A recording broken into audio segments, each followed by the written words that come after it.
Well, మొదలెడదామా?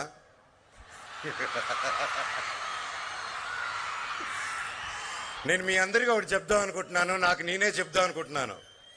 The me in me should talk to me first of all to tell you about మీ.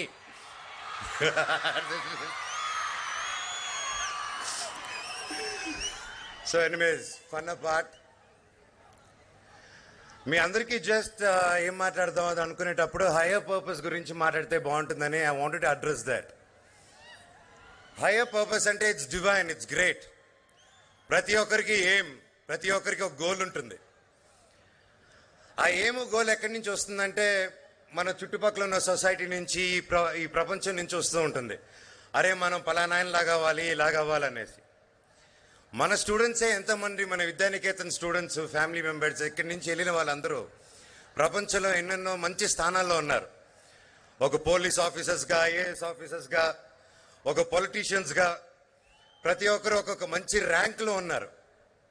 కాకపోతే మీ అందరికీ ఒక్కొక్క rank వెళ్ళిపోయి ఆ goal reach అయిన తర్వాత మనిషికి ఓహో మనం కష్టపడింది దీనికేనా, ఈ పదవికైనా, దీనికైనా, దీన్ని నెక్స్ట్ ఏం చేయాలంటే అర్థం కాదు, అక్కడికి వెళ్ళి స్ట్రక్ అవుతారు.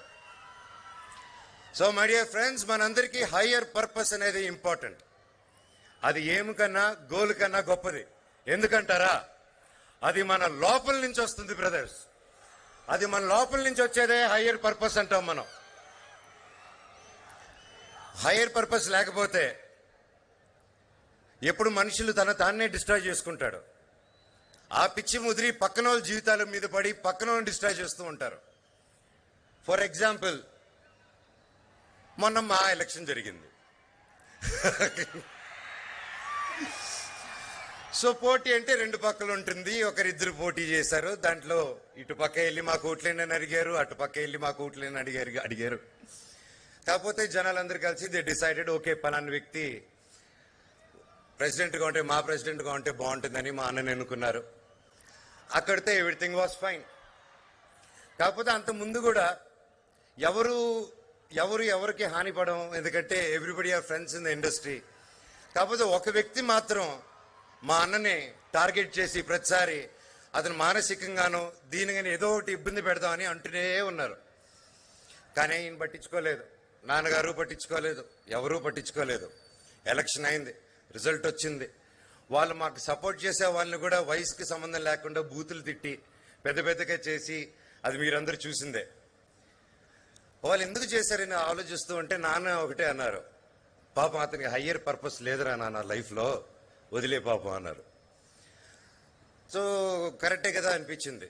నేను తర్వాత వాళ్ళ గురించి ఆలోచిస్తే ఆయన గురించి పర్టికులర్గా అతని చుట్టూరు గొప్ప వాళ్ళు ఉన్నారు. అతని చుట్టూరు హయ్యర్ పర్పస్ కోసం, జనాల కోసం ఏదో ఒకటి చేయాలన్న తపనతో ఉన్నారు వాళ్ళ ఫ్యామిలీలో. కాకపోతే ఆయనకు మాత్రం ఏది లేకుండా ఉండిపోయారు.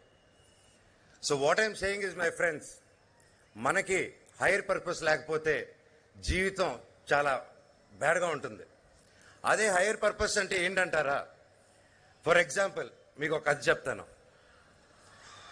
మాది రాయలసీమ. నీది అంతపురం అయితే నాది అనంతపురంలో.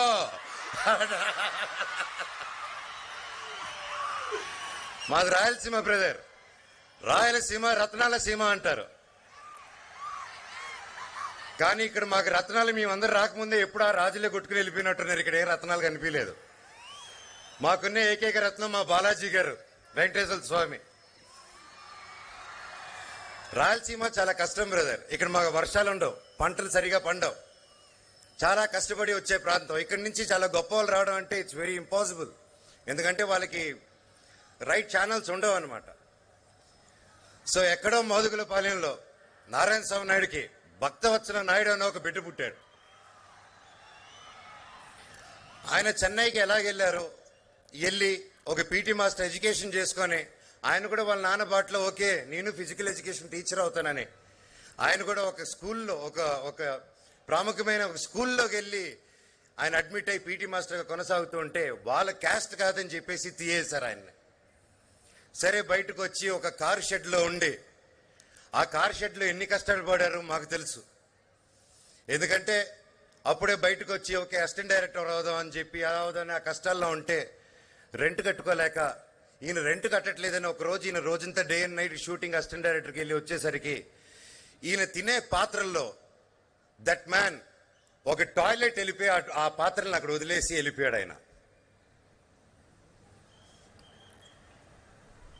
This happen to my father. Yes, ఇది చాలా మందికి తెలియదు. ఆయన ఆ రోజు ఆయన కుంగిపోకుండా సరే ఇది జరిగింది లైఫ్లో. ఆ రోజు వర్షాలు పడుతున్న టైంలో వచ్చి ఎలా అనుకుంటూ వెళ్తున్నప్పుడు దాసనారాయణరావు గారిని కలిశారు. ఇంకా అక్కడి నుంచి మీకు చరిత్ర తెలిసిందే. ఆయన హైయర్ పర్పస్ అనేసి అప్పుడు ఆయన హైయర్ పర్పస్ని స్టార్ట్ చేశారేమో తెలియదు కానీ ఒక హీరో అవ్వాలని, ఒక యాక్టర్ అవ్వాలని గోల్తో స్టార్ట్ చేస్తుంటారు. బ్రతుకు తెరువు కోసం స్టార్ట్ చేస్తుంటారు. కానీ అదే టైంలో 500 చిత్రాల పైన యాక్ట్ చేశాడు ఆయన. అండ్ ఆ గ్యాప్లోనే రాజకీయ నాయకుడు ఎంపీ అయిపోయారు.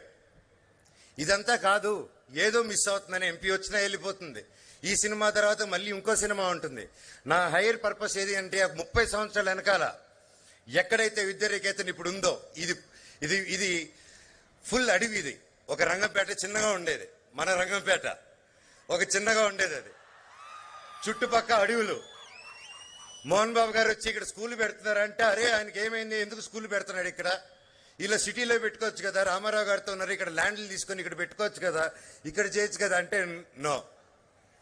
నేను అక్కడి నుంచి వచ్చాను. నా ఊరు నా రాయలసీమ కష్టంలో ఉంది. మళ్ళీ నా సీమకి వెళ్తా, అక్కడే స్కూల్ పెడతా, అక్కడే దాన్ని కాలేజ్ చేస్తాను, దాన్ని ఈరోజు ఎంబీయూ యూనివర్సిటీ చేస్తా అని అక్కడ కూర్చుంటున్నారు మా నాన్నగారు. ఐఎమ్ ప్రౌడ్ ఆఫ్ యూ నాన్న. ఎందుకంటే నన్ను ప్రతి ఒక్కటి అడిగారు హైయర్ పర్పస్ ఏంటంటే ఈరోజు that is his hire purpose. ఆయన స్కూల్ మొదలు పెడదామని అంచెంచెలుగా ఇంత దూరం వచ్చింది. It's not easy. దానికి క్యాంపస్ లో పనిచేసిన ప్రతి ఒక్కరి పాదాలకి నా వందనం. హైయర్ పర్పస్ మర్చిపోకండి బ్రదర్స్, ఎప్పటికీ మర్చిపోకండి. మనం 10 మందికి ఉపయోగపడాలి అంటే హైయర్ పర్పస్ ఇస్ డిజైన్. మీరు ఒక చెట్టులాగా తయారైతే ఆ నీడ కింద 1000 మంది బ్రతుకుతారయ్యా.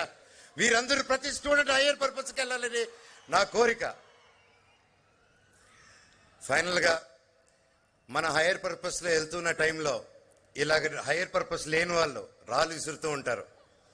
సో మీరు దాని గురించి పట్టించుకోకండి. హైయర్ పర్పస్ ని చూడండి, దాని గోలు వైపు ఉంటే దాని గోలు వైపు వెళ్ళండి. ఎవడొడ్డొచ్చినా తగ్గేదేలే.